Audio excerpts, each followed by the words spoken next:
Yo, I'm back in here again, man, because I had to leave in a hurry and I already had the stuff still set up. So I didn't clean none of my gear when I was trying to do it on that last live. So I'm gonna clean it right now. And I want to talk about because I was just reminded somebody had hit me up and asked me about something, and I had forgot all about it. But I kind of wanted to talk about it while I'm chilling here, got a little bit of time to kill. Uh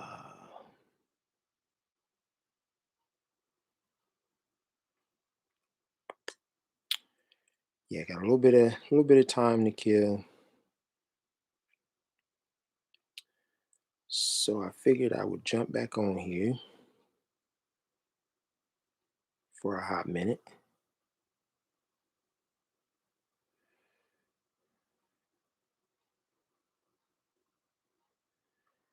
and talk for a little bit. Just trying to check, make sure the stream look good here.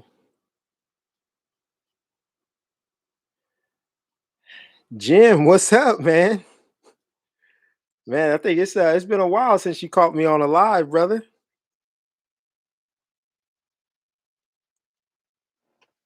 That's what's up, man. How you been?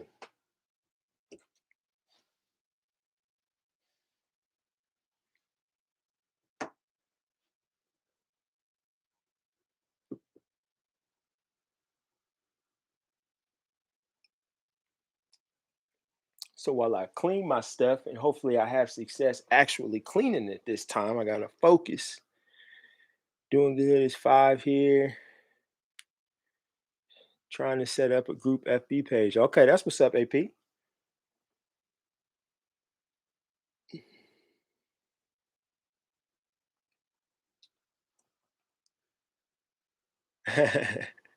Yeah, this is Jim. So this is actually I went live at would have been like about 12:15 your time.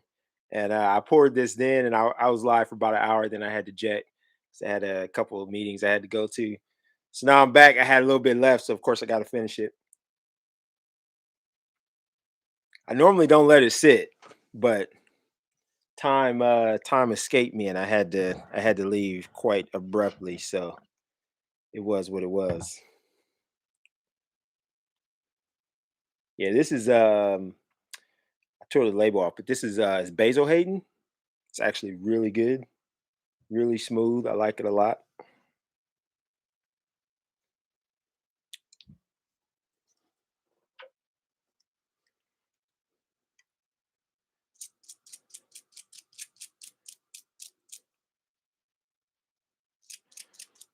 AP, I see you going live I think I never know like how they give me the times. I think they give me the times my time. So I think it's 6 o'clock my time, so probably 9 o'clock your time.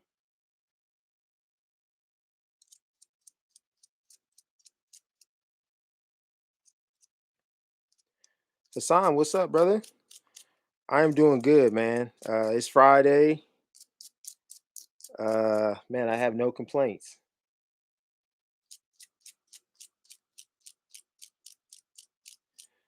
Yeah, AP, man, I can't promise you. I can try, but my girl gets home. She normally gets home between 6 and 6:30, and I like to have dinner ready for her. So I have to see if I can make that.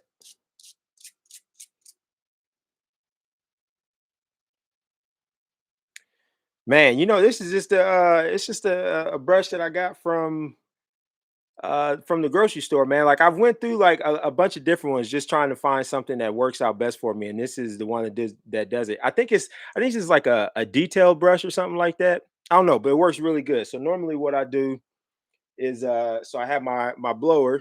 So I normally, hit it with a blower first, and then I come through and just use this just to kind of get away, any other stuff that the blower didn't get. And then I use this Zeiss lens cleaner, which is really good. I've been through a few different cleaners. This is the best one that I've used. I'm a big fan of this one. I've had some other name brand ones that were pretty good, but man, this Zeiss one is money.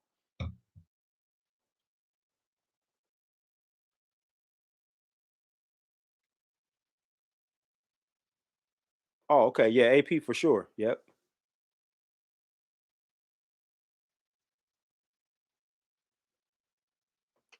Yeah, son, it's man, as much as you try to make sure you have everything, you always be like, there always be something, one little thing that you miss. It's like I be having to think real hard to get everything right. But yeah, I'm telling you, this Zeiss lens cleaner is it's the truth. And like I said, I probably use over the past 10 years, I probably use 5 or 6 different ones, quality stuff. But this one, I don't know, it's just something about this one. It's legit. Fast drying too, no residue, perfect. Um, so last year, I don't know if you guys had heard. It was sometime last year because the photographer just sued Hillary Duff this year in February. So it was sometime last year. There was a photographer that had just got a new camera. I think it was like a Nikon. It was a Z6, Z7. I don't know if it was Mark One or Mark Two. Not sure. Can't remember. But he had just got this camera and he wanted to test it out. So I don't remember where it was at. I guess wherever Hillary Duff lives at, that's where it was at. So there was he went to this little league. I think it was football. Pretty sure it was either football or soccer. I can't remember. I'm doing terrible at remembering all the details here. But he basically went to this kid's. I'm just gonna say football game just for the sake of the conversation. He went to this kid's football game and was practicing shooting. Now I don't I don't be wanting to get into like the racial conversations about things because I feel like that just gets way too heated and it's just not worth the energy. But I will say the photographer was black, and from the video that you can see, I don't think there was any black kids on the team or any black parents in the stands. So I do think it was a completely white field and stands and a black photographer. So Hillary Duff, she approached the guy right away, and man, like she pretty much. I think the first question she asked him was, do you know someone here?" I think that was at least where the video started, but I do think that was the first question that she asked was, "Do you know anybody here?" And he said no. And to make a long story short, because it could get long and it's not even necessary for the point of it. So to make a long story short, like Hillary Duff was basically telling the guy like he shouldn't be here, like if he doesn't know any kids here, that he should leave. And she had recorded her video of him and she posted it to I think her Instagram, and she's got like 3 million followers or something like that. And basically was calling him a creep and telling him he needs to go do this, that, and the other. And so at the time, like the community just in general, like people in general was pretty divided. Because obviously, from a photographer's point of view, it's like, yeah, he didn't do anything wrong. But from a lot of people's perspective, the fact that she called him a creep, like we know what she was saying, basically like, oh, okay, so you're here, you don't know any of the people here. Like we know what it means when you call somebody a creep. Like if you're a guy at a little league taking pictures of kids and somebody call you a creep, that's basically a way of saying you're like a pedophile or you're a man that likes kids or you're doing something that's wrong. We all know that. She tried to plead ignorant and say that wasn't what she was trying to say, but I mean, what else do you mean by a creep? Like it's pretty clear like that's what you meant. So she posted that on Instagram, and obviously the photographer had a lot of support, but he also had a lot of people that was agreeing with her, saying the same thing.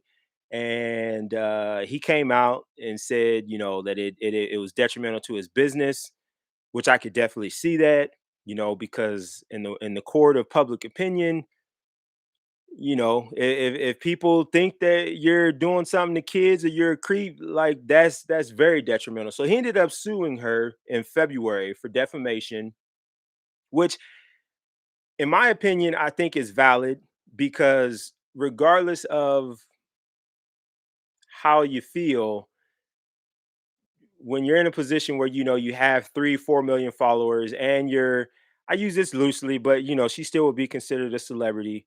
For you to have that kind of pull, and for you to post that video and label it by saying, don't be a creep, go find other kids to photograph, basically, that is damaging to a career. I think that would damage a lot of male photographers careers. um, Even if you were completely in the right, like sometimes it's hard to get in front of that. So I do think it was right. So I'm curious. Yeah, SJ, all the stuff was set up, so I was just like, screw it, man. I'm gonna go live again. So where I'm curious is how you guys feel about how the photographer handled it. Now, when she approached him, she asked him if he knew anybody there. He said no. She responded back, and I can't remember what she said, but his response was, well, it's not illegal. So essentially, her gripe was she didn't feel comfortable with him taking pictures of her kids. His response essentially was, I'm not breaking the law. She stuck to her guns on that. He stuck to his guns on it not being against the law. Like that was essentially both of their sides, and neither one of them really did much to try to understand or try to see the other perspective or to try to de-escalate anything. So from the photographer's perspective, when I first read that, or I first saw it and read up on this stuff, I was like, okay, the photography in me is like, true. Like, okay, you're not breaking the law. Like he was, if you are in most states, most locales, if you are on public property and you are using, a lot of places they don't explicitly define the length of the lens, but essentially, like, provided that it's not like if you were on a sidewalk and you was using a 500 mil lens to shoot through somebody's window, they're gonna get you for that. But if you're in a public area and you're just using what they consider to be a normal lens, you're essentially allowed to photograph whoever you want to photograph. Like there is no right to privacy when you're in public locations. That's just what it is. Now, he obviously couldn't do anything with the pictures. He couldn't, put them on a portfolio. I mean, he could use them for editorial purposes, but that's the extent of what he could do with it without a release. But anyway, that was his stance, and it's like, okay, so the photographer and me, I'm like, you're right. It isn't illegal, so you technically can be there. But the human in me was just like, bruh, like you have to understand where she's coming from. Now, I will say, I do feel like she already had in her mind like what she thought he was. So I would definitely say she did not approach it. She could have approached it better herself. Like I think had she approached it better, it could have went different. They both could have done better. Um, so I will say that like she kind of approached it with her hand on the gun already. So it's like take that for what it's worth. But it's like the human in me is just like, if I'm at a game, my kid's out there, especially, and again, I use it loosely, but she is still considered a celebrity, especially if I'm a celebrity. And there's a guy that's not associated to anybody on the team is taking pictures of my kid.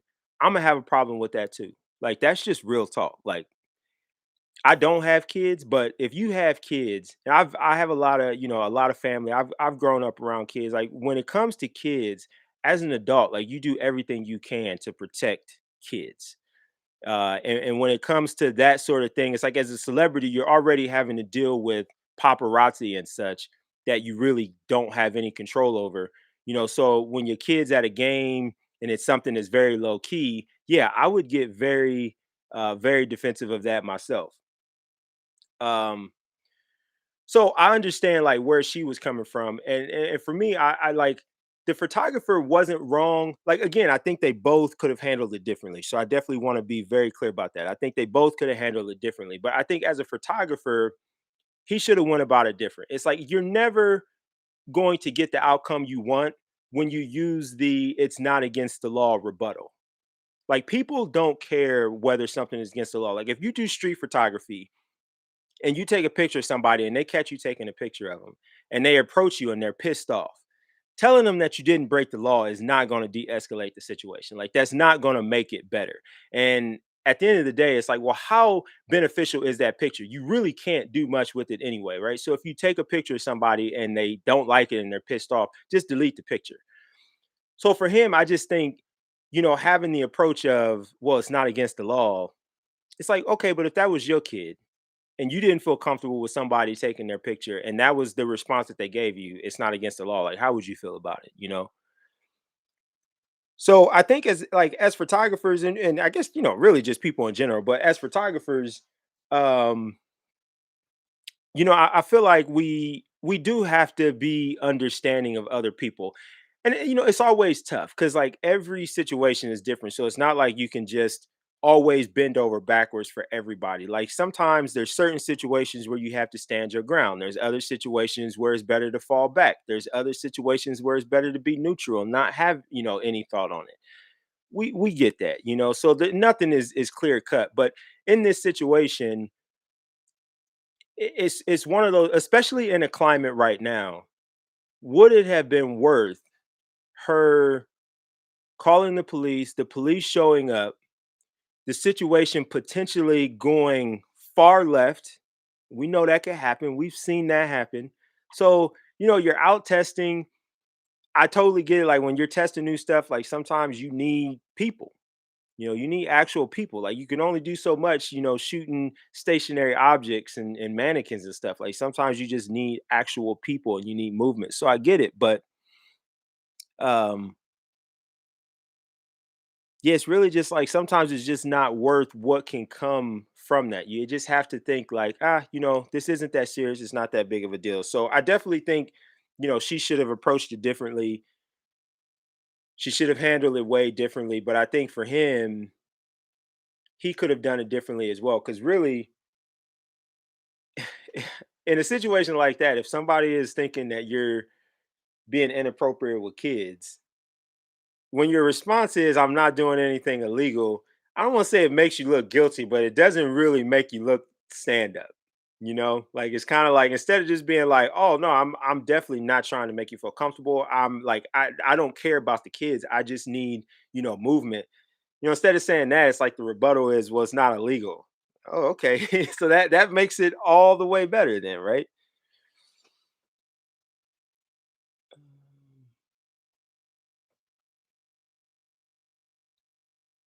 Yeah, so Jim, I agree 100%. I am very much against taking pictures of minors unless I have permission. I remember not too long ago, I was at the zoo with my bro and his wife and their kid, and I was taking pictures of his kid, and there was another random girl that came up and asked me if I could take a picture of her, and I just completely ignored her because people get weird with kids, man. Like people get weird with kids. So I ignored her. And then she stood there and she said, what did she ask me? I think she asked me, she was like, she either said, do you not know how to speak? Or I can't remember what she asked me. It was something along those lines. I literally just smiled and just turned and kept doing what I was doing. Because for me, it's like I never want to even have the perception of impropriety when it comes to kids. That's just not my thing.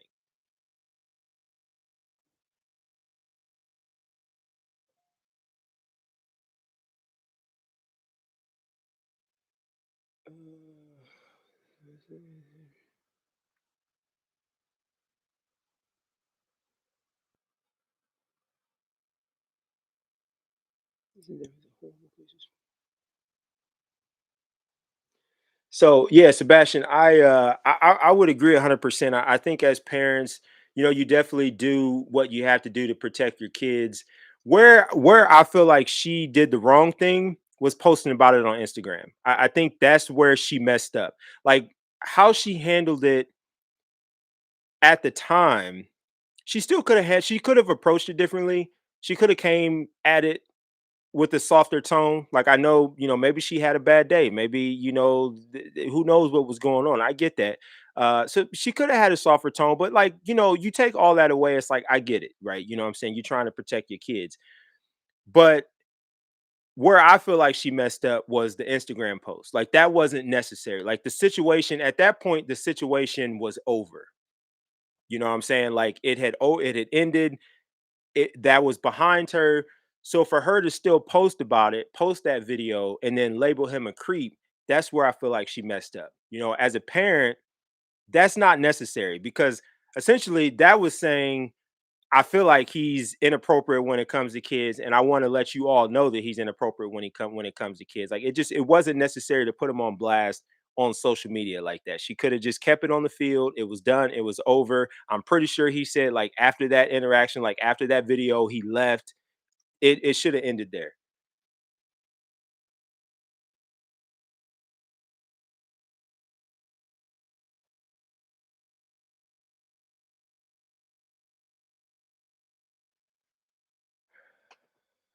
Vegan Prophet, that is a long name.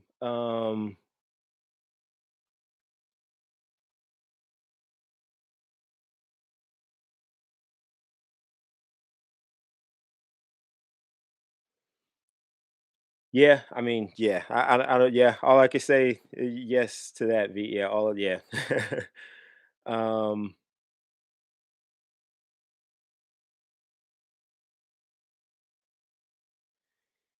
Yep, Hassan. I obviously as a photographer, I agree, right, 100%.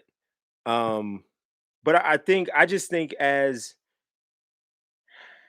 it's like we're photographers, but we're people too, and hmm, yeah, I guess I always look at ways to try to de-escalate a situation because I know, like, look, in the past, like I've definitely had stuff blow up, and I just keep going with it because I didn't care. And it's just like at the end of it, it's just like, well, what was gained, right? Nothing. Okay, so like let's look at this situation. Well within his rights, 100%. But what was gained at the end of the day? Like he ended up leaving still because if he would have stayed there, like it would have turned into a whole thing. Like for all we know, she could have made him stop. Like who knows? Like it could have turned into a whole thing. And it's like, what was there to gain? So it's like, okay, you're getting your practice, true, but you can get practice elsewhere. You can find, and I mean, I believe his argument was that, like that field was close to where he lived at or whatever, so it was easy, it was convenient. But it's just as photographers, like everything can't be, well, I wasn't wrong, so I'm doing it. It's like, well, it's kind of like when people say something, like when people are very frank, very blunt talking to people. And it's like, well, I told no lie. It was the truth, and it's like, yeah, you didn't. It was the truth. Like what you said was accurate. But a lot of times we still try to find better ways to say it because we don't necessarily want to hurt people's feelings or we don't want to upset people when it's not necessary. So we find ways to say the same thing, but we soften the blow a little bit. We try to be a little bit more diplomatic about it. This is, as photographers, it's the same thing. It's like absolutely, like there's things that it's like we're well within our right to do, but I don't want to say we have a responsibility because I honestly I really don't think that would be fair to say, but I instill a responsibility on myself to try to de-escalate situations to essentially get what I want. Like if I'm doing something, like if I'm him, I want to be able to photograph the kids to test, right? So if that's the case, it's not going to do me any good by just saying, well, it's not against the law. Like that's not going to help me get what I ultimately want. So how can I try to get what I ultimately want? To de-escalate the situation. That's how. It's like, so if you take a different approach and it's like, yo, like I 100% understand where you're coming from. Like I am just trying to practice. Like what part of this makes you feel uncomfortable? Now you got dialogue. Now you're talking about it. Now you're peeling back those layers. And maybe it's just like, she's just like, I just don't feel comfortable with you taking pictures of my kid.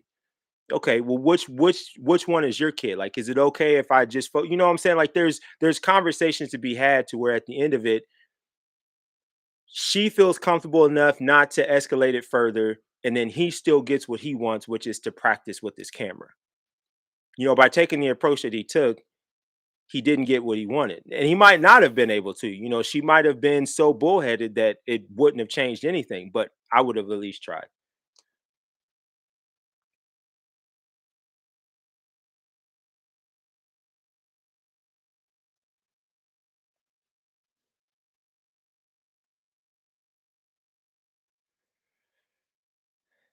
Yeah, I agree, Hassan. And it definitely, we're definitely living in a time now where it's tough. It's difficult for sure.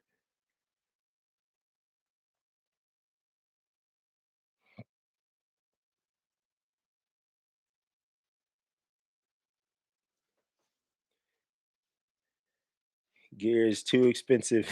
Yeah, for sure, man. That'd be an interesting insurance claim to file. What happened, man? See, what had happened was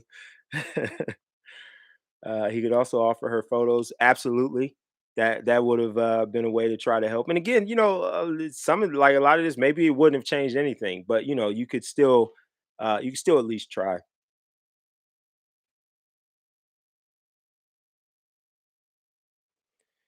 Yep, I agree. I agree, Hassan. It's like you as individuals, like you have to take responsibility for fueling a fire. You can't always. And I know this is tough because it's kids, but you can't always hide behind your action or your reason, your intent. You can't always hide behind your intent to justify how you handle a situation. If someone says something mean to my girl, that doesn't I can't go and punch him in the face and stomp him out and be like, "Well, you shouldn't have said what you said." Like I can't say, "Well, I was just trying to protect her." It's like, well, words are words, right? So it's like there's still ways that you go about handling things even if your intent is in the right place. And I honestly I feel like she really hasn't taken accountability for that. At least not that has been posted. And I know, maybe she has in the media doesn't post it because they don't like posting positive stuff. Um, so I don't know. I mean, from what has come out, she really hasn't seemed to have taken ownership to her part. And it's like, yeah, you played a part in that. Like you in ways instigated that by the approach that you come up to it. Like if that was me and someone is coming at me basically saying that, I'm a pedophile without telling me I'm a pedophile, you're daggone right I'm gonna get defensive about that because that's a pretty strong accusation, especially when you're videoing me the entire time.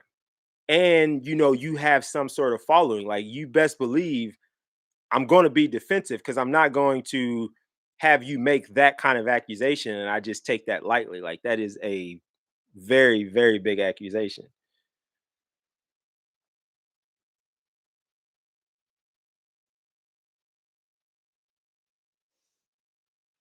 PPA ain't covering that. I mean, most insurance companies never want to cover anything. You'd be hard pressed to get them to cover anything.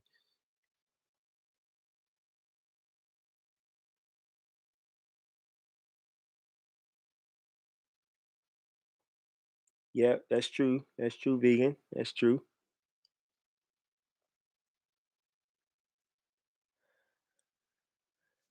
She said you Karen. Yeah, AP. Those are becoming more and more in abundance. I feel sorry for people whose name is actually Karen though, and they're good people. The world has taken over the name Karen.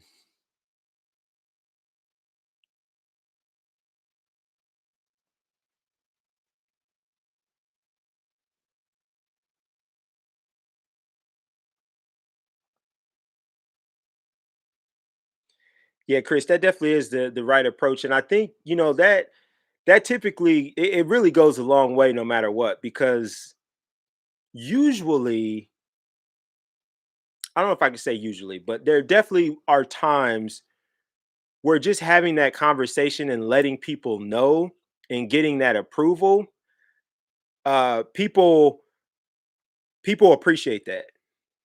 Yeah, people definitely appreciate that, because a lot of times, like, people won't do that. So people appreciate, like, when you just come and give them a heads up and say, "Hey, I'm a photographer. I'm testing out some new gear. I live right around the corner. Is it cool that I take some shots here, and I'll post them up on my website. You guys are free to come in and snatch whichever ones you want, or something of that nature." People appreciate that, and then if that's the route that you take, the coach, the team, they're cool with it. They let the parents know. The parents are cool with it, and then everything is cool, and it's not a problem, and everybody wins. Um,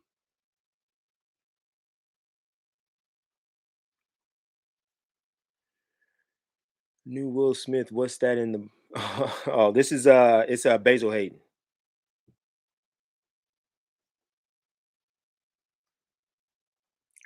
Man, Hassan, brother.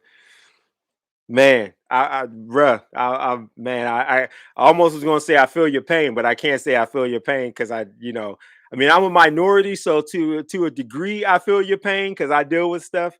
But I know that's got to be rough for you, brother. That's got to be rough. I can only imagine. Yeah, I can only imagine, bro.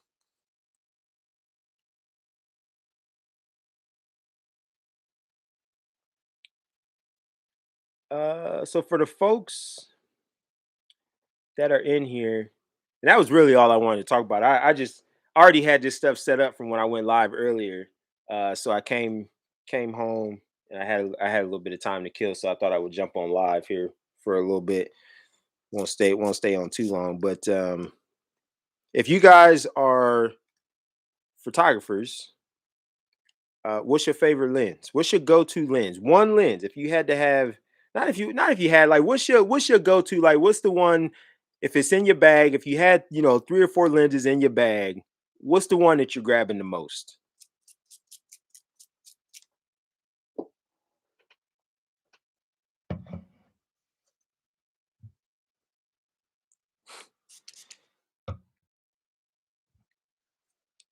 Yeah, mid. I'm back in here, brother. All right, Sebastian says the 50 mil 1.2. Who do you shoot? Nikon, Canon, Sony?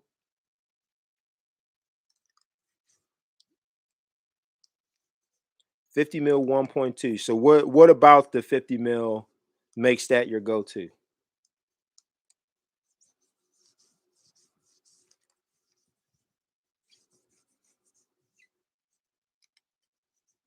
Team Canon representing.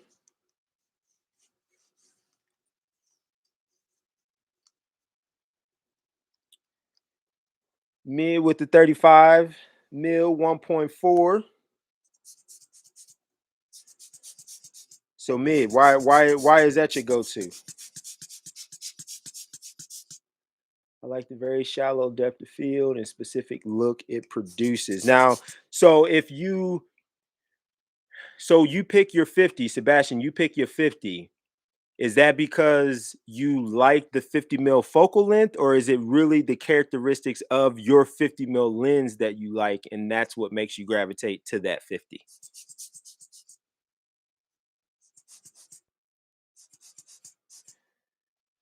SJ with the 105, I would have guessed that. Now, why do you like that 105? I know you love that lens. That's like your bread and butter. What about the 105 makes that your go-to? Both, because it doesn't compress that much. It looks natural, but yet has that look. Okay.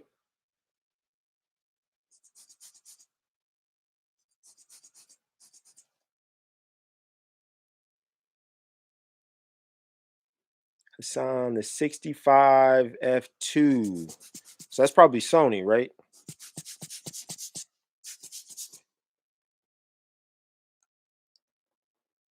So what makes you? I mean, a 65. Well, so let me see. Uh, 65, is that on a crop? So that would end up being more like 65, 90, more like 100 or something.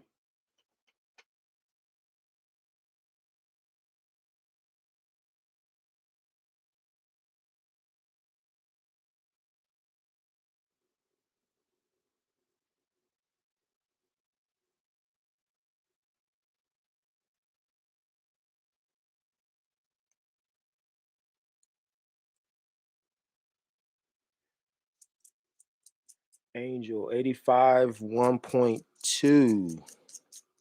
That's a good choice. What about the 85 1.2 makes that your go-to?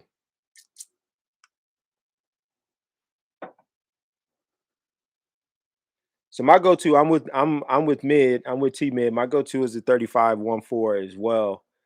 Um, and it didn't I used to be an 85 guy. I was an 85 guy for a long time. Like when I started doing portrait stuff, I was all about bokeh. I was all about shooting wide open, and that was how I did all my portraits. I really never took the background into consideration. I had fast primes. I wanted to shoot those bad boys wide open. So I was real big on the 85 focal length. And really where it changed for me, like the true sticking point of where it changed, like I was already starting to transition away from the 85 because I felt like my images were becoming routine and it was the same thing. And it's like, you have a nice subject, they might be lit well, but then that's it. There's nothing else. And so that got a little boring to me. So I wanted to push myself creatively. So I kind of had already started gravitating towards using a wider lens. But really the turning point for me was um when Apple brought out the portrait mode. When they brought that out, at that point, that's when I really started to move away from always shooting wide open. Obviously, I still shoot wide open now because I do like the look, and sometimes you're just in a location where the background is either boring or it's just not very pleasing. So I definitely still shoot, you know, wide open or f2, 2.2, 2.8, something like that. But when that portrait mode came out, it really had me say, I don't want all of my images to just be like this blurred out background because a lot of people can't tell the difference. As photographers, we can, like, you can definitely look around the subject and tell like that there was artificial blur added, but clients don't really. So I just didn't want like every image that I produced to be perceived as just being like an iPhone picture with portrait mode. So I that was like the nail in the coffin that really moved me towards using my 35 more often, because then it allows me to get more of the environment in, which a lot of times can help tell the story. It's like if you just have your subject that's lit well, looks nice, with a tight 85 and blurred out background, the image can look great. There's no doubt about it. The image can look amazing. But if you really think about it, if you're shooting tight, background completely blurred out, there's really not a whole lot different from that image than shooting in the studio. Because what have you really brought in? Like when you think about shooting on location, people are like, oh, you have the environment, you have a lot to work with. Now, of course, you're essentially changing your backdrop, right? So I get that. So, like, instead of just having a white backdrop, you're like, oh, I got this, green and reddish backdrop because of the environment. So I do get that. But if you look at it just from a higher level, if you're shooting tight, everything behind your subject is completely blurred out. It essentially is a studio shot. It's a studio shot with a different backdrop, essentially. Now, nothing wrong with that. Okay, so please don't take that to mean that I'm saying like there's anything wrong with that. I'm just saying for me, like that was like my mindset to where it was just like, well, I might as well take this shot in the studio if I'm always going to shoot with an 85 and I'm always going to shoot wide open. And it's like when I started doing portrait photography, that is what I did. Like everything was wide open. Like the only time that I would stop down was because I had to, because there was too much light coming in. I was forced to stop down. Outside of that, I was shooting wide open every shot. So, it just got a bit boring and mundane.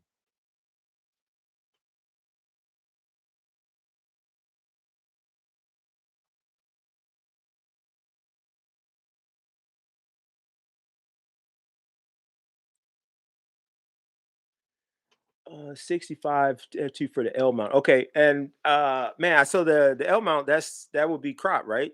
Or is it 65? Is that full? I'm not well versed on the other brands, so forgive me. So yeah, I'm nah, SJ. No shots fired, brother. um yeah, so that was, that was why I moved to the 35, because it at the time it really pushed me, because the 85 and longer focal length with the wide open and the blurred out background, that was a crutch for me. Like, as a portrait photographer, that was all I knew how to do. Like, I really didn't know how to shoot wide. I didn't know how to incorporate the background into the scene. Like, I didn't know how to do that. So I wanted to remove that crutch, and I wanted to really just expand my knowledge and ability as a portrait photographer. And once I started using the 35, specifically the Sigma 35, I love Sigma glass. Once I started using that 35, I fell in love with it, because there's just something about the look of the Sigma 35, and then when you can incorporate a nice subject, but then you bring the background into it too. You start to use that background to help you tell the story. There's just something about that that is just magical to me. So I always gravitated towards the 35. I know some people like the 50. I have a 50 and I hardly ever use it. Um, and I think it's just because I got the 35 first. I bought the Sigma 35, and then shortly after that, I bought the Sigma 50, because at the time I had only had the plastic Fantastic, so I figured I needed a higher quality 50. And by that point, I was already in love with the 35, so I never really used the 50 much. Okay, Hassan. So 65, that's an interesting focal length. Like, how has that worked out for you? Because it's obviously a little, it's longer than a 35 or a 50. It's not quite to the telephoto 85, 105. So it's kind of like this in between focal length. I've never shot with a 65. I mean, I guess it would be like shooting with a 70, which would be a weird focal length for me. Like, I wouldn't really see myself shooting with like a 70. Obviously, if you were like had a 24 to 70 and you racked it out, but yeah, 65 is that's an interesting focal length. Like, how do you like that?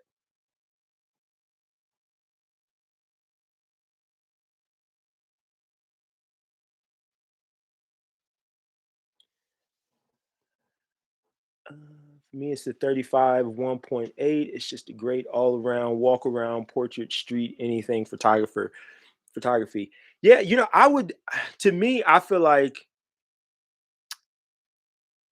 do I feel this way? Do I want to say it? Like, I feel like a 35 is one of the most versatile focal lengths. It might be debatable, but I feel like the 35 is one of the most versatile focal lengths, because 35, you get wide,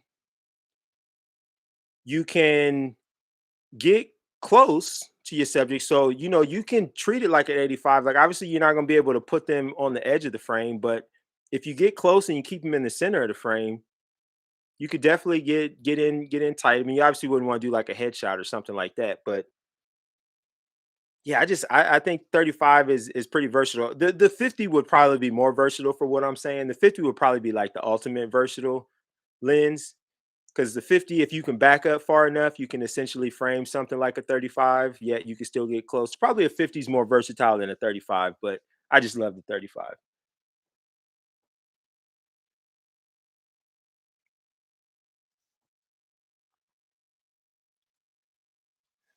40, the same reason you like the 35s.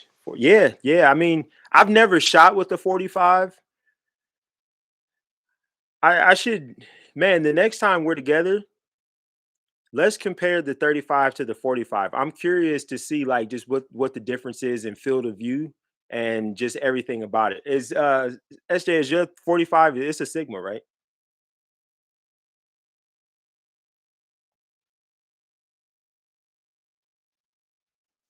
60. Okay. That's fair, son. That's man, yeah, that's just a really interesting focal length that I've never shot with. I didn't even know that that was a focal length that was available. Um so I'm going to take a note, and I am going to one day I'm going to use my 24 105 and I'm going to set it to 60 with it and see what it's like to shoot with that 65.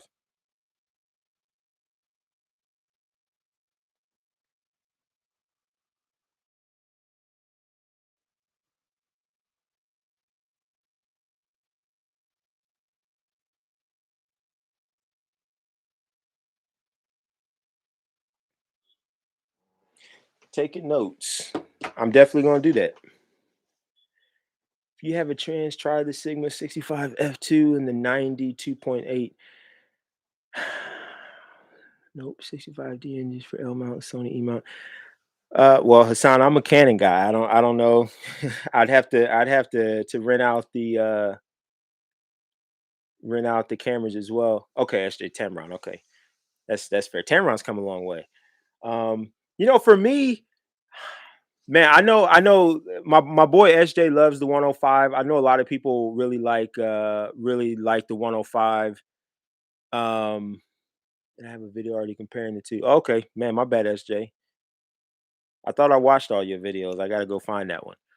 Uh, I'm not the biggest fan of the 105, and I think a big part of that is my reasoning for why I shoot with a 35 now. I think if the 105 was out when I was big into my 85 stage, man, I actually almost bought the 105 when it came out, just because I figured, like, yeah, I mean, it would be an amazing portrait lens, especially when you want to blur out the background. Like that 105 focal length gives enough compression, but it doesn't overly compress it like the 200 f2.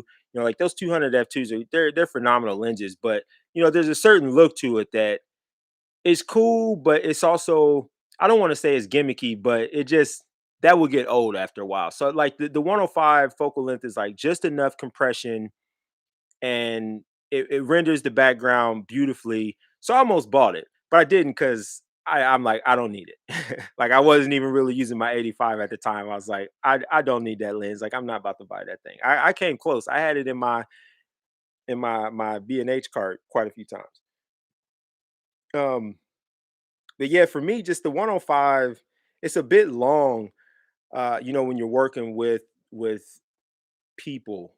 It's just a bit longer than I would like. Now, if I'm doing like something creative and I'm trying to get a certain look, that's a different story. Like I have the Sigma 120 to 300 that I got to do sports stuff that I never actually do any sports stuff with it.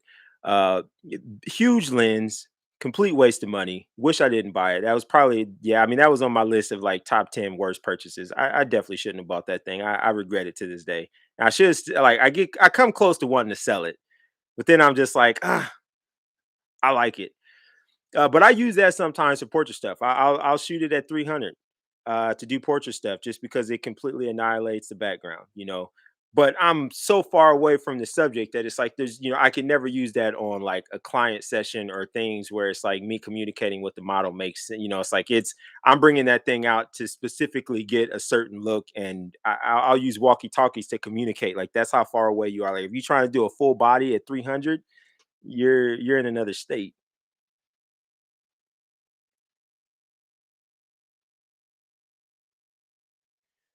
Panasonic S5. Man, I've never even touched a Panasonic lens or a Panasonic camera.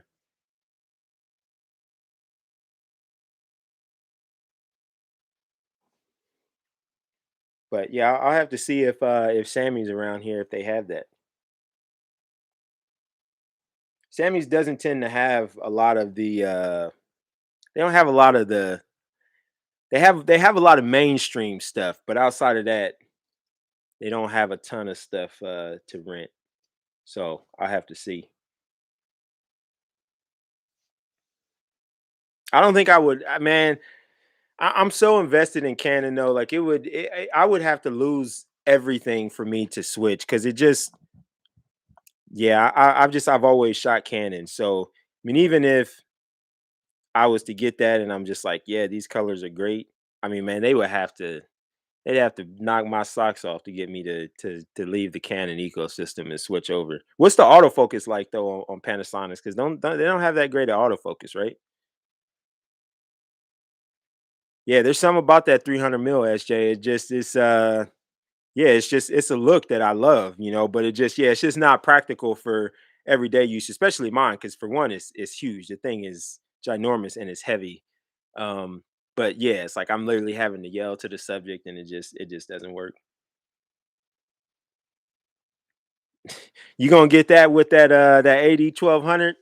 There, you working on something, SJ. There's something you working on that you're not telling us about, man. You want this 80 1200. Now you telling me you want a 300 f4. Like you working on something. You got something going on. Yeah, you got something going on. This is my first 85 right here. I had this Canon 85 1.8. This is like one of the best bargain Canon lenses right here. Like I mean you can still buy it now. This lens was it came out in like 90 something, 92, 94, something like that. So it's a hella old lens, but I think it's like I mean it's probably like 350, $400. This was the like the second real lens that I bought. I bought the plastic fantastic 50 1.8, and then I bought this 85 1.8. And this when I tell y'all I was shooting 85 wide open, this is what I was using right here. Like this lens has seen a ton of wide open shooting. This was like my baby right here. Like once I got this thing, like I felt like I was like king on top of the world with my portrait stuff. And I was still using my T4i. Actually, I think by the time I got this, I was using my Canon 6D. So I had my Canon 6D paired with this right here. Man, beautiful. Like the colors that come out of the six, like the 6D just has beautiful colors. It really does. Like I don't care what anybody says. Like the 6D classic, the colors that came out of that thing, phenomenal. Love those colors. To compare it with this was great. The chromatic aberration was terrible, but this was my lens for a long time. And then I think I got the 135 after this, and I hardly ever used it because it was too long. I think I had read on forums somewhere, and people was saying how like that was like the ultimate portrait lens, and it wasn't that expensive. So I got it, and then I did some test stuff with it. I barely used it, barely use it still to this day, barely use it. I'll use it every now and then, but continuous needs work. Yeah, see that would be the drawback for me, Hassan, is my whole reasoning for switching to mirrorless was for that eye autofocus. So for me to step backwards, that would be detrimental to my workflow. Um, and see the thing, like I'm always hesitant to have like multiple brands of cameras because I don't like duplication. So it's like if I get like that's why I don't have any Sony cameras. Like when Sony, well, I hate the ergonomics of Sony cameras for one, but like when Sony was killing it with the eye autofocus, like there was a big part of me that wanted to just get a Sony camera. So if I was doing a session to where that eye autofocus was something that would make the session go better, I would use the Sony camera. I really wanted to do that. I came close to it. Aside from the ergonomics being trash, like I really wanted to do it. But I don't like the duplication aspect. Like if I buy a Sony body, now I got to buy Sony lenses. So let's say I get a Sony body and I pick up a 35 and an 85. So now I got a 35 Sony, a 35 Canon, an 85 Sony, an 85 Canon. I can only use them on their respective bodies. And it's just like if there's a new focal length that I want or a new lens that comes out, do I get it for my Canon body or do I get it for my Sony body? I'm daggone sure not going to buy them for both. So it just didn't make sense to me. Like I would rather just invest that money into more glass into the ecosystem that I'm in.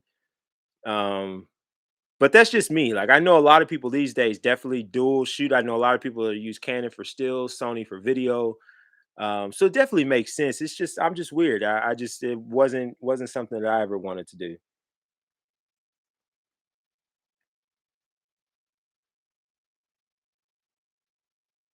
Yeah, I don't Hassan, I don't know if I understand when you say single point auto, but continuous is behind. Cause see, when I hear like when I read single point auto, the first thing I was thinking was like servo, like continuous. But then you say continuous, so like single point is that where like you're hitting the focus and it's like one focus and go because yeah, I mean that yeah, that wouldn't really help me too much. I mean, I'm most portrait shoots that I do, I'm using servo. Just so that way I just don't even have to worry about it. I use back button focus with servo. hold down the thing and let it do what it do. Do require a very deep wallet? I mean, it can. I think all the stuff is an investment, right? Like, when you do, like, photography is not a cheap hobby. A lot of hobbies aren't cheap. Photography is one of them. Like, it's not a cheap hobby. It's definitely different now. Now, you can buy, a Canon RP full frame for 900 bucks. Like, man, when I first got into the Canon ecosystem, like, the cheapest full frame was the Canon 6D, and I think that was 1200, I think. So it's definitely different now. Like, there's a lot more affordable stuff, but it still is just, it would always go back to, well, what's my needs, and it's like, well, if there's another camera that has something that I need that my current camera doesn't have, how much do I need that? So, like, the eye autofocus, for example, in the Sony, was it a must have or a nice to have? At the end of the day, it was a nice to have. Like, I was still doing sessions with my DSLR cameras. Like, I was still getting good shots with my DSLR cameras. Maybe I had to take 10 images of the same thing to get that one good sharp one, but I was still making it work. Like, it wasn't to the point where I was missing stuff, or it was taking me forever to get the shot. Like, I was still making it work. So it's like that Sony was a nice to have. So it's like, to think to invest in a whole nother ecosystem for a nice to have, it just wasn't a good use of my money. It's like, I'm a money guy. Like, SJ, no, like, I'm a detail oriented guy. Like, I used to do analytical work for a long time. So I'm a principal guy. I still use Excel spreadsheets to this day. So I'm a numbers guy, and it just didn't make sense. I would rather just invest that into the ecosystem that I'm already in. Uh but yeah, I mean, for a lot of people, it makes sense to do it that way. And with how cheap gear is getting these days, it makes it easier. And for a lot of people, like, a lot of people want to downgrade in terms of size and weight, where I'm the opposite. Like, I prefer to have a bigger camera, a heavier camera. I don't like the smaller footprint. Like, that just doesn't work for me. That's why, like, I put a grip on every camera that I have. Like, I like that size. But when you look at the Sony cameras, when I look at the Fuji cameras, like, I if I was to have to start over, I would try Fuji, just because I like the way Fuji cameras look. In a very contradictory statement, I like the size of Fuji cameras. Like, they're small, which is cool, because sometimes, like, you do want to be discreet, and it's like, all of my cameras, like, there's nothing discreet about them. And yeah, I mean, just the colors in Fuji cameras are pretty cool. So I would definitely try out, like, Fuji stuff if I ever had to start over.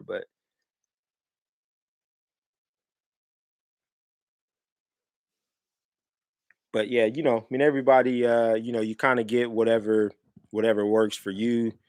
Um, yeah, I mean, when that DA50, I know I've said it on my channel before, but when that DA50 came out, I almost switched, almost sold everything to get that DA50, because Nikon ticked all of my boxes with that camera, and Canon was sitting over on their butt. Slightly larger A7C. That's a Sony, right? The front dials would be my perfect camera. Yeah, I definitely love the grip. Like, that's just one thing about, I don't know how well, but that's just one thing that I've always loved about Canon cameras, is that you get a lot of grip. So, like I said, when I went to that CES that one time, so, like, when you holding the camera, so you got, like, the grip is right here, and you got your mount right here. So when I hold this camera, and, like, my hands, they're big in size, but, like, my fingers, like, they're not like huge hands. But when I come right here, like, I can have a lens attached, and there's still space in between, my fingers and the lens right here. So it's comfortable. And this is deep. So it's like, I'm gripping this thing, like, it feels real good, real solid in the hand.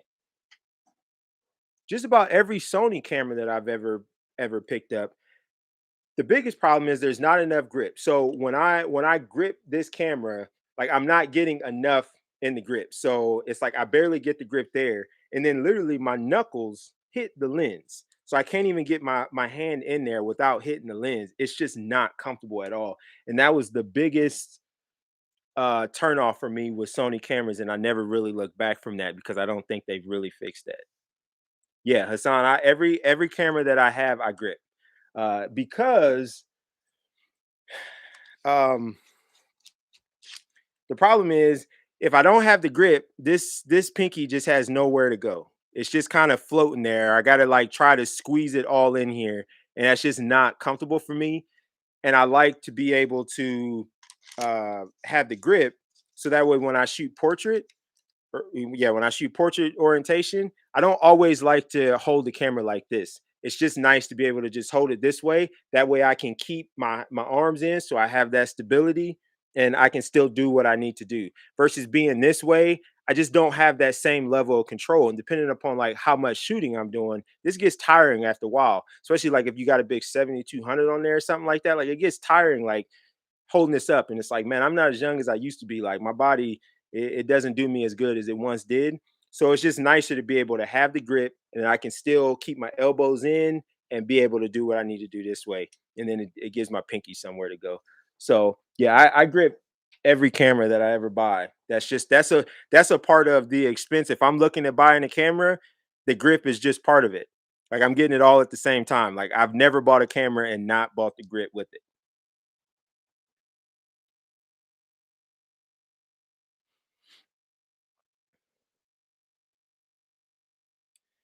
Yeah, definitely for people with bigger hands, you guys understand that it just, it you wouldn't think that it matters. You wouldn't think that it matters, but if you use your camera enough and if you do a lot of sessions, it definitely makes a difference. It 100% makes a difference. Like especially like let's say you're doing event work and you're shooting for 4 hours. Those little things they make a huge difference. It's like if that pinky has nowhere to go, so you feel like you're having to grip extra tight with these three fingers, your hand gets tired. If you're doing a lot of portrait orientation and you're shooting this way, your shoulder gets tired, your neck starts hurting, and after a while, it becomes unbearable to shoot. So you really have to do everything you can to be as comfortable as you possibly can when you're shooting. It makes a huge difference. It really does. If you don't shoot that much, it doesn't matter. Like you wouldn't even notice. But if you have any kind of duration and frequency of shooting and using your camera, trust me, it makes a huge, huge difference.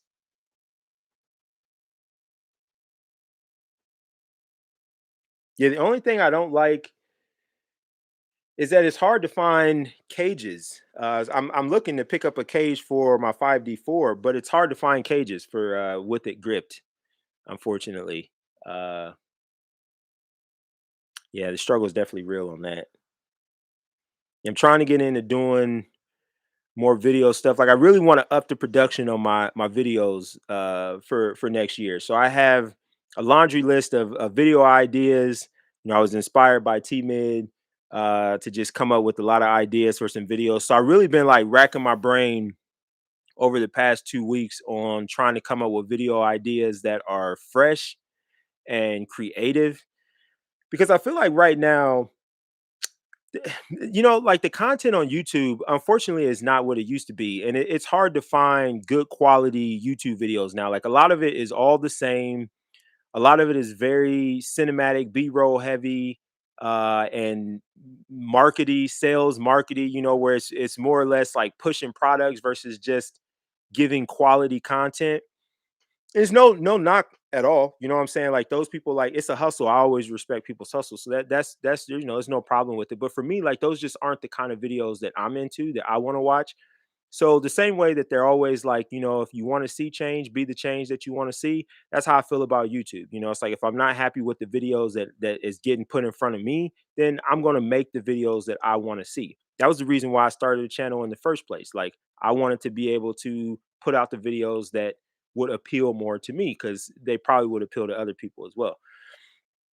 So I've been racking my brain on ideas and how to bring better production value to my videos because up to this point, I do a little bit with my videos, but I really don't go all out because it requires so much time and effort, and I just don't have that time. So I've been trying to think of ways to do it, but be efficient with it So one thing I want to do is, kind of add some value to my video work, and so I want to, get a cage and get a monitor and all these things just to be able to produce better video.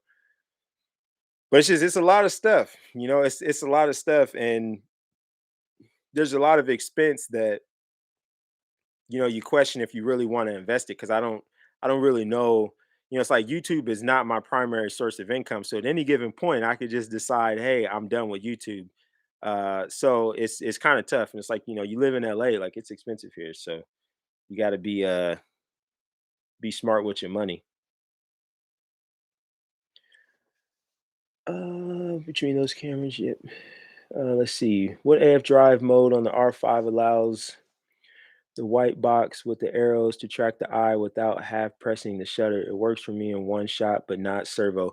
Yeah, I don't think so. I think it only does it in servo when you're in video mode. Because the video that I just did, I had to put it in video mode to get it to do that.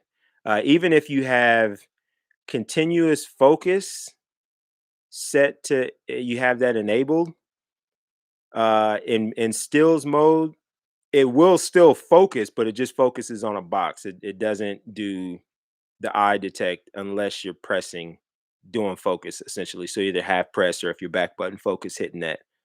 It's just the way it is. I don't know why.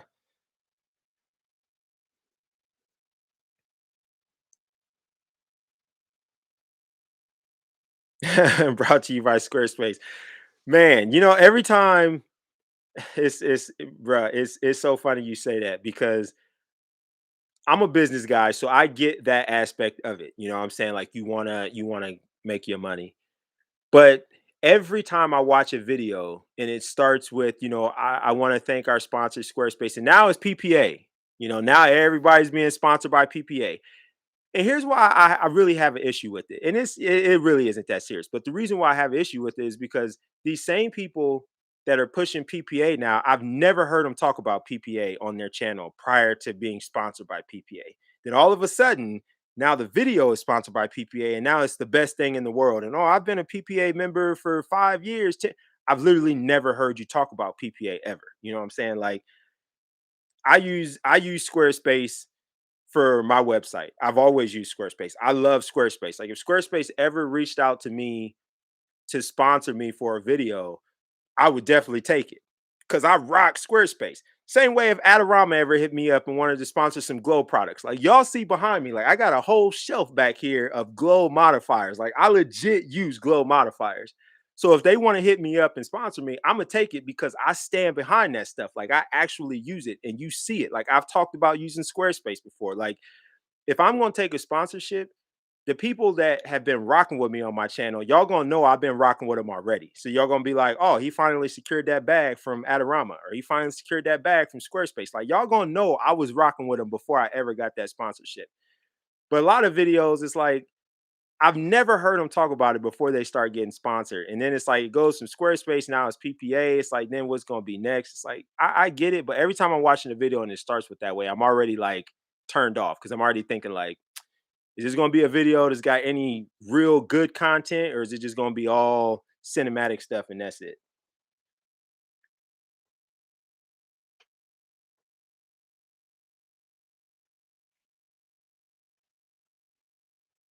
Yeah, SJ, right. So, so yeah, that video that I did for those for these lights, the only reason that I accepted these lights was because I was actually wanting some panel lights. Like they had reached out to me a few months back, and the light that they were offering me, I was just like, I don't think that I could do this any justice, because I wouldn't use this light in my workflow at all. So I don't know that it would be fair for me to even try to push this when I don't think I could utilize it. But these panel lights, like I was in the market for some of these. Like I was already looking for some. So when they reached out to me about these, I'm like, yeah, because I've been looking for them anyway. So I can incorporate those into my workflow. So I could at least put them to a test in a way that is going to be true and legitimate to me, and not just, oh yeah, let me get this and let me just talk about it. Let me see how it could work. But um they don't pay us for this stuff though. Like you get these things, like we don't get paid. Like we get the product for free, but we don't get paid for it. So it's a little different.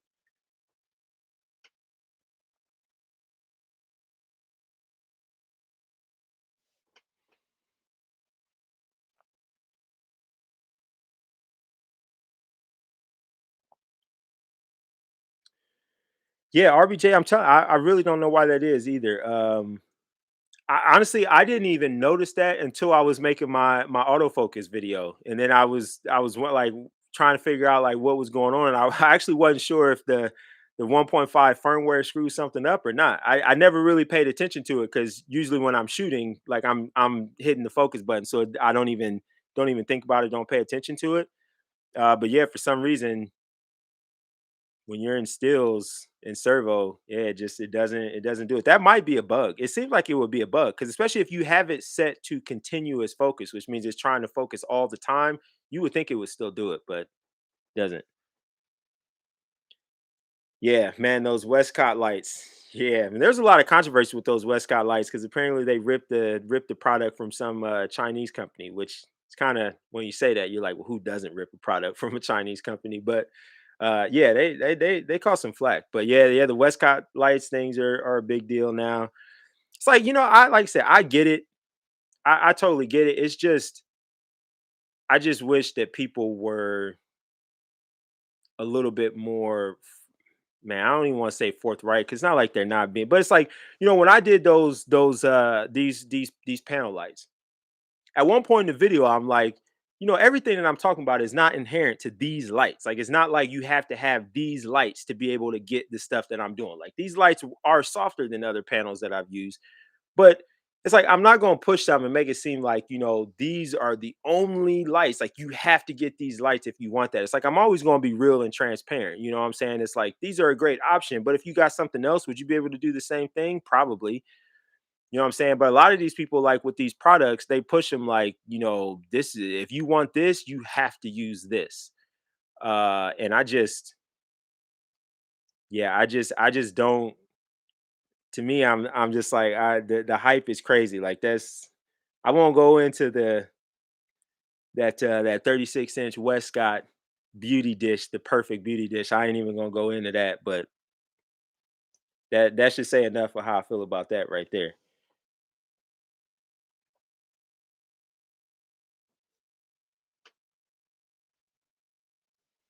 Yeah, RBJ, man, big difference. Like, I mean, I got one of these lights, it's literally right here.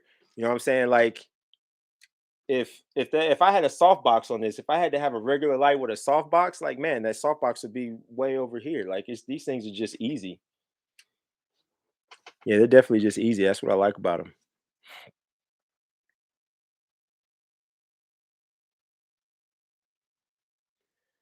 Sebastian, are you a R5? You got the R you a R5 user?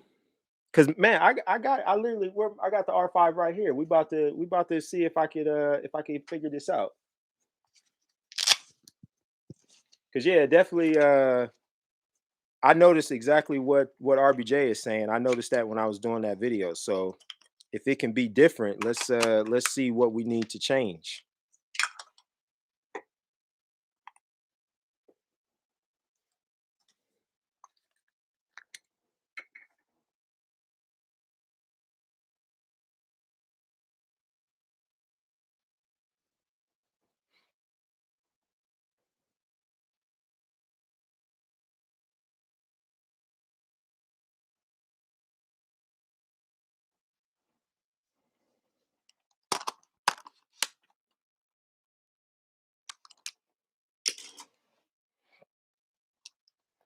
All right, so let's see. Um yeah, so see right now, yeah, so it's just the box.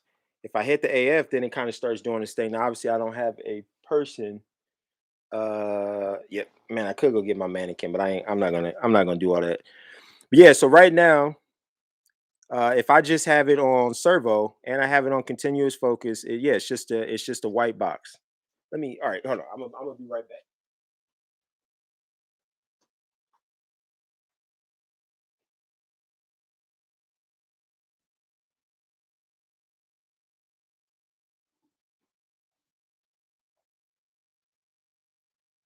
gonna bring her out. All right, so we're gonna put the mannequin right there. Okay, so like right now, let me just try to get this to where you can see it. Okay, so right now, like she's mannequin's there. It's just a white box. Now, if I hit the AF button, boom, finds the eye. Like I hit that AF button. If I take my hand off the AF button, it's just that white box. I get nothing. Even though it's in face detection and continuous focus is on, it's nothing. It's not there. But as soon as I hit the focus button, you might not be able to see it too well on the live. But as soon as I hit the focus button, it finds it, right? But if I come over here and switch it to video mode, now it's doing it. I'm not hitting nothing, and it's just tracking the whole time. I'm not even hitting focus, and it's always tracking, even though I'm not recording. Like it's just there. I'm not recording anything, but it still is always trying to find it.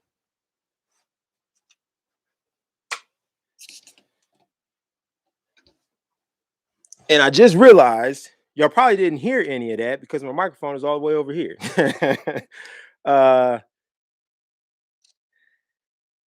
Yeah, so basically what I was saying was when it's in stills mode, even though it's on eye autofocus and it's on continuous focus,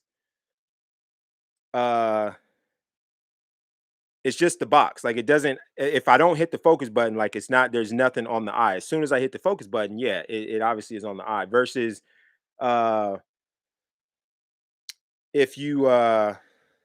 if you're in video mode, it's tracking the eye the whole time, even if you're not recording. So yeah, I mean, like I said, I've never noticed that because it doesn't in the real world, like that doesn't make a difference to me because if I'm using it, I'm hitting the button. But I did just notice it when I was doing that other video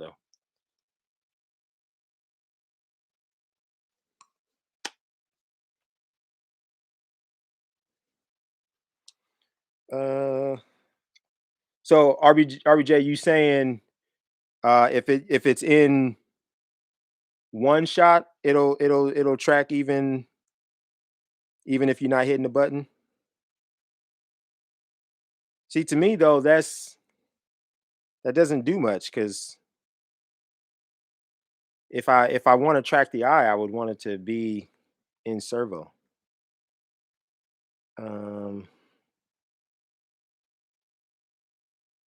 Yeah, let me turn her back around here. Sit her down that way. Okay, so you said put it on one. Let's see here. What you say? Put it on link to. Put the camera in stills mode, auto, eye detect in one shot.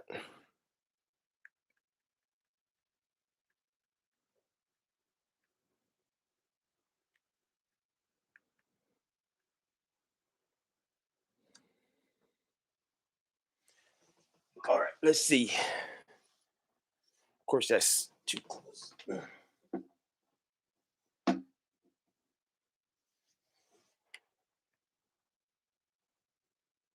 Yeah, that's weird because so it'll do that with one shot, but if you put it in servo, even though you have it on continuous focus, so let's switch it back to servo. Yeah, so when you put it on servo, you don't get that. You just get the box wherever you have the box until you focus. And then once you hit the focus, it'll find the face and find the eye. That's weird. That's definitely weird. I feel like that is not how it's supposed to be.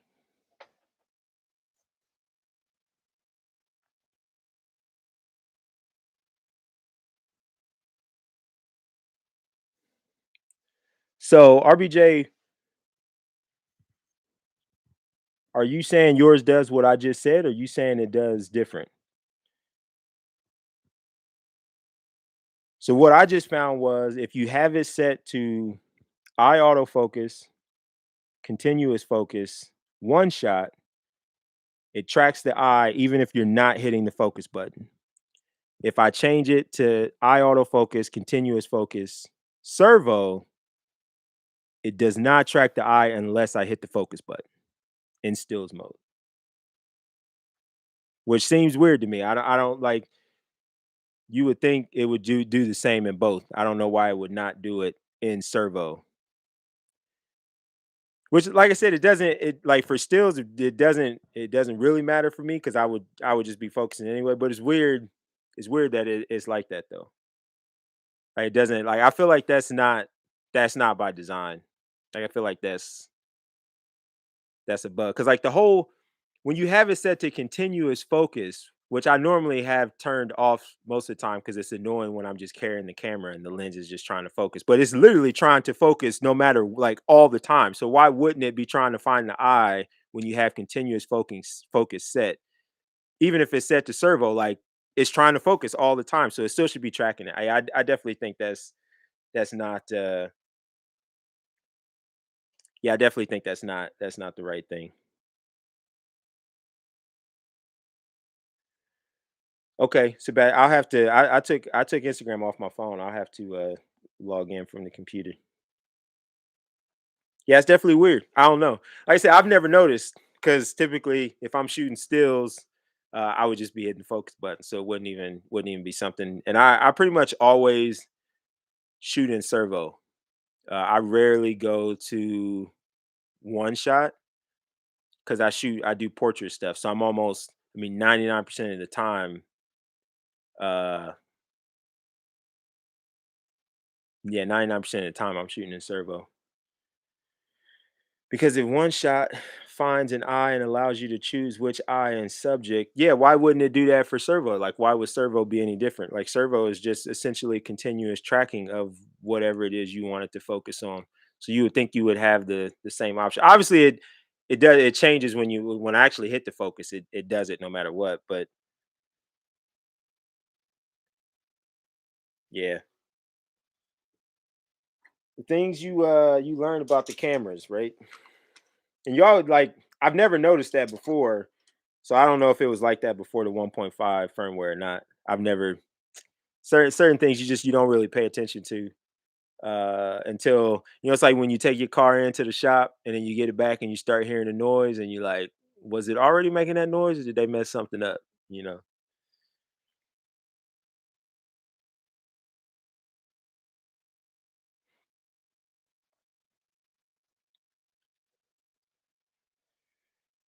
Yeah. Man, hey, it's been real hanging with you guys. I again accomplished zero on cleaning my stuff because I can't seem to talk and clean at the same time. uh how did you discover that, RBJ? I'm curious now. Cause I never I mean I noticed when I was doing that video, but outside of that I never noticed. So how did you notice?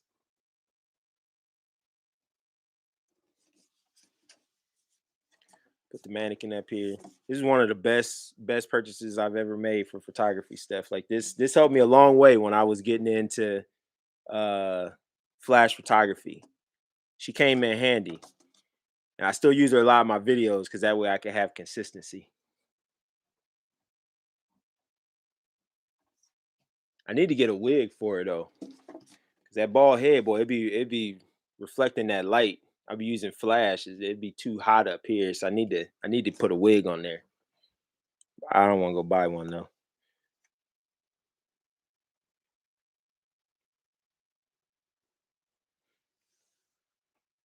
Yeah. Okay. How you like that? How you like the R5? What camera did you have before that, RBJ? Yeah, the R5 is the truth, man. So RBJ, what camera did you have before that? And did you have any inclination at all to buy the R3? Same for you, Sebastian, because you're an R5 user. Did you have any desire to buy the R3? Okay, so RBJ, you a dual shooter. Okay, what Nikon camera do you have? That's interesting. Z6 too. Okay, that's what's up.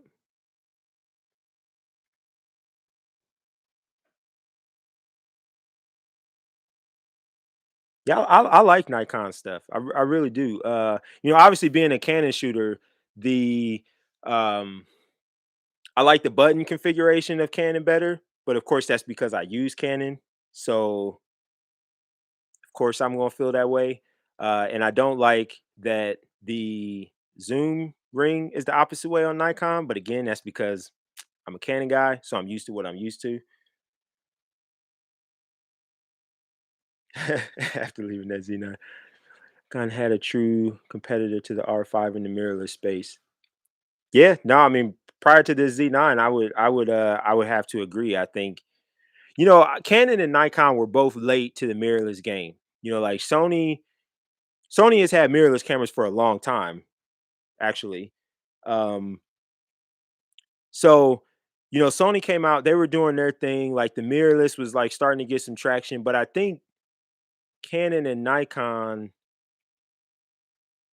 and obviously this is just, I'm just somebody from the outside looking in, but I feel like Canon and Nikon, they underestimated where mirrorless was going to go. And I think a big part of it wasn't necessarily so much mirrorless itself, but I really think it was what Sony was doing with their cameras. Like, if there's one thing that I could never take away from Sony as a company that's making camera stuff, is that they push the boundaries on their stuff and they listen to their customer base. Now, I've always said that Sony is in a position to do that because Sony doesn't have as much to lose when it comes to camera stuff. Like Canon and Nikon for a long time were like the dual kings of camera stuff. Like people rely like a lot of professionals rely on Canon and Nikon stuff. Like for the longest time, if you was at any kind of professional sports game, Olympics, whatever, what did you see? You either saw Canon or you saw Nikon. Even now, what do you see? Predominantly Canon or Nikon. Every now and then you'll see a few Sony cameras pop up. For the most part, it's still Canon and Nikon. Like they dominate that space. So both of those companies don't have the luxury of going way outside the box and trying something new. And then if it falls flat on its face, they have alienated that whole professional market. So they don't have that luxury. Whereas Sony, they don't really have much to lose. Like if Sony brings out a camera and it's a complete flop, nobody cares. They bring out the next one because they release cameras so frequently. They bring out the next one. You don't even care about the one that flopped. Like as long as the next one comes out and is better and they fix the stuff that was wrong with that one, people are still happy. Sony can do that. So, I think Sony came through. They was trying all this stuff. They came through with the eye autofocus. They was listening to their customer base. They was giving them what they wanted.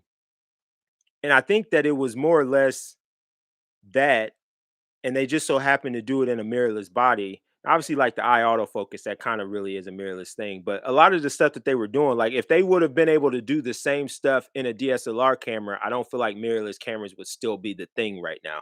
Like I feel like Sony did all of this stuff. People gravitated to Sony. They were mirrorless cameras that Sony was pushing. There are some benefits to mirrorless cameras. So the mirrorless thing took off, and Canon and Nikon were kind of just sitting there like, damn. Um, and so they were late to the game. And I feel like Nikon was even more late to the game. Like Canon, they've always had like their M line, so they've kind of always had a little bit of a mirrorless thing. I don't know if Nikon has ever had anything prior to the Z series, or how far back that goes, but um, yeah, I think Nikon was even more late to the game. So it's like they're starting like that Z9, that Z9 is probably going to go down as one of the best mirrorless cameras. I mean, obviously we'll have to see, but it's like on paper and the price point, man, it just seems like a great camera.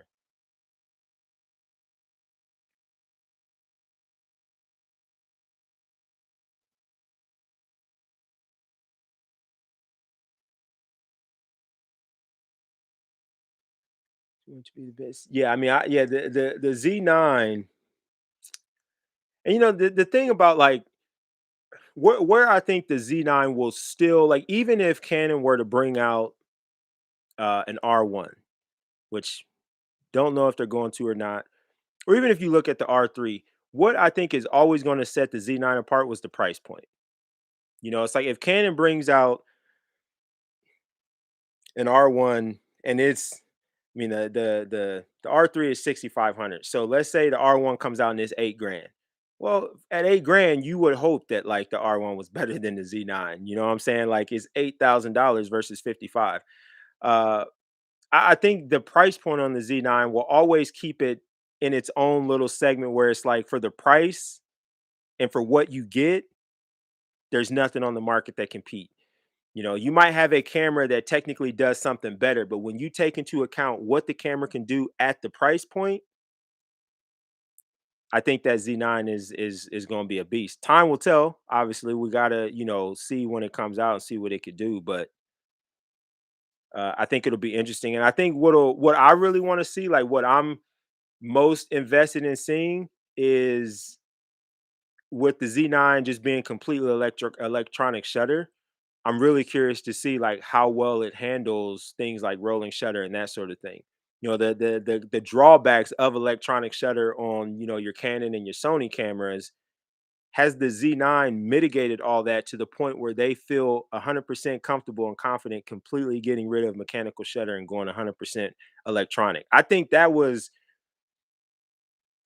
going to be something that they go down as being like, man, they had the balls to do that and it paid off, or it's going to bite them.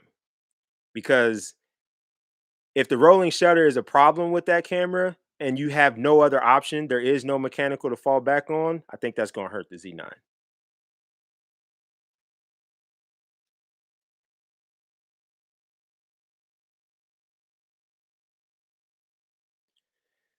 The Z7 II is on par with the D850. Now, I've never shot with either.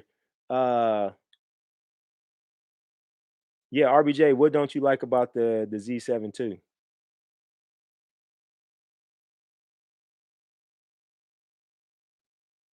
That D850, man, it's making me want to buy that thing right now. If it ever goes on like a crazy sale, I'm gonna pick up that D850 just because it was so near and dear to my heart when that thing came out. I never bought it, but I wanted to. One day I'm gonna buy it just to be like, I finally got me a D850.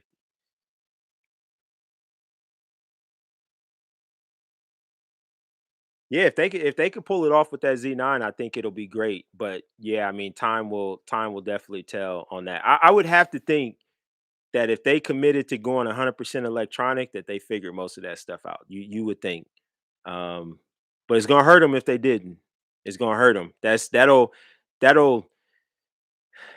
that'll definitely hurt that camera for sure if it doesn't have that rolling shutter in check. Now, I don't know. Sometimes people be complaining and worrying about stuff that's like irrelevant. Like you'll have like these reviewers and stuff that'll complain about rolling shutter, but they don't even really do anything to where rolling shutter would even be a problem, or it's minimal to the point where it really doesn't matter. But it's like, oh, it's a big deal because it does it.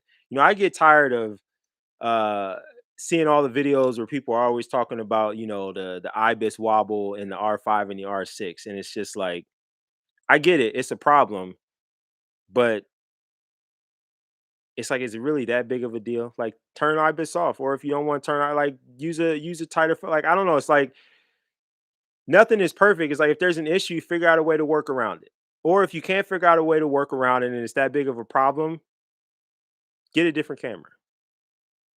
Like, to this day, there's still videos about the R5 overheating and how people are like, I hope Canon fixes it. And it's just like, the camera is what it is, man. It does what it does. It's like, if you don't like it, just get a different camera then. Like, I don't know, like, why just keep complaining about the same thing? Like, it's not gonna change. Like, Canon's not gonna miraculously come out and all of a sudden the R5 is gonna be a video juggernaut that never overheats. It's never gonna happen. Like, never gonna happen. Like, no firmware update is ever gonna fix that. So it's just like, just if it's a problem and you can't live with it, get a different camera then.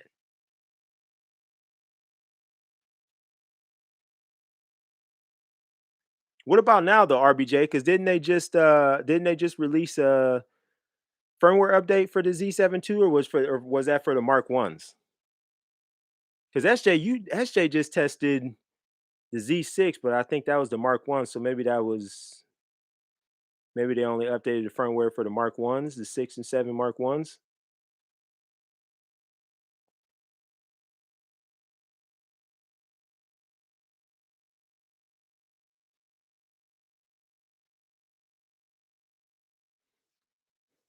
Yeah, RBJ, once I changed that screen mode, that viewfinder mode, yeah, it definitely was practically no blackout. I mean, if there is one, it's negligible.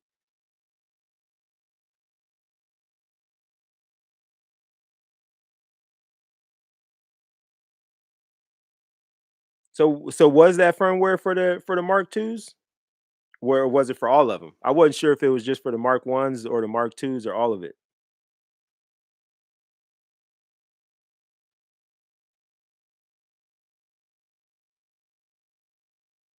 Yeah, firmware, man, it's come a long way. I'm happy to see these companies continue to push stuff with firmware because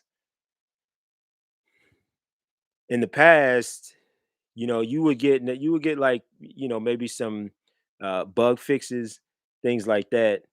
Um, but you didn't really see like the things that they've been doing with on the Canon side and the Nikon side, like bringing new features and real usable performance upgrades to the camera via firmware. Like that just wasn't something that you really saw a lot of in the past. So it's cool that they're doing that, and it's like I like to see it because there's nothing better than having a camera that's really good get better from firmware. A camera that is great, but it's got these couple things, and when those couple things get fixed, so now the camera is just great for you. Like that's cool.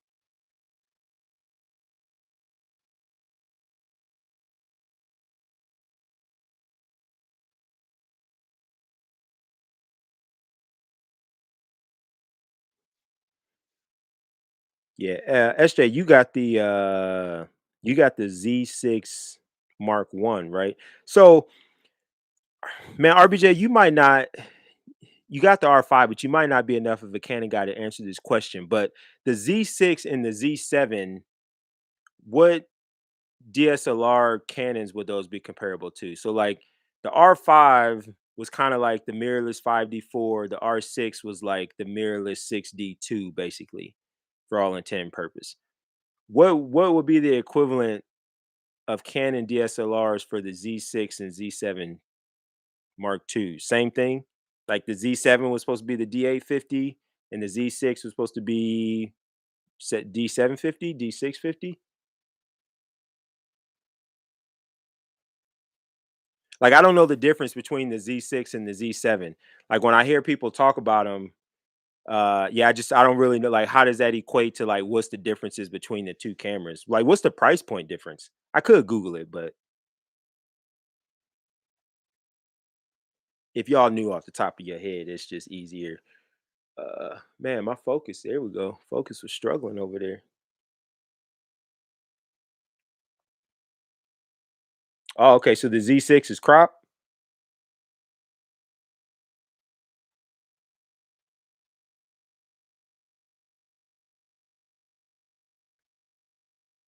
Yeah, I don't think I realized that. For some reason, I don't know. Actually, I don't know what I thought. I don't, oh, so they're both full frame? Oh, okay. So you talking megapixel.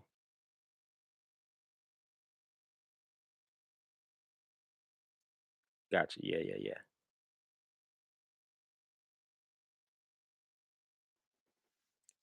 Yep, that's what's up. Yeah, maybe one day I wanna rent some of this stuff just to try it out. Uh just to see what it's like.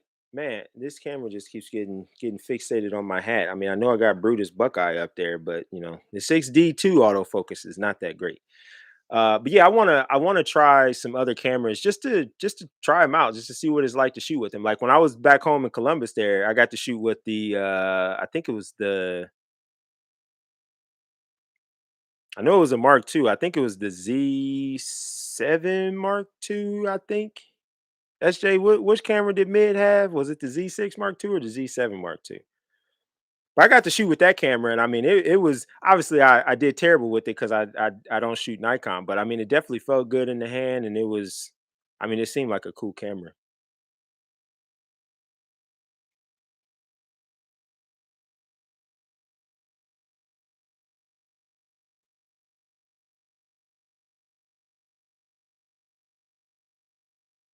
Yeah, Z7 too. Yeah, it definitely was a cool camera for sure. Man, y'all, man, it's been so real. I need to get off here so I could get some stuff done before it's time for me to start making dinner and do all the things that I need to do.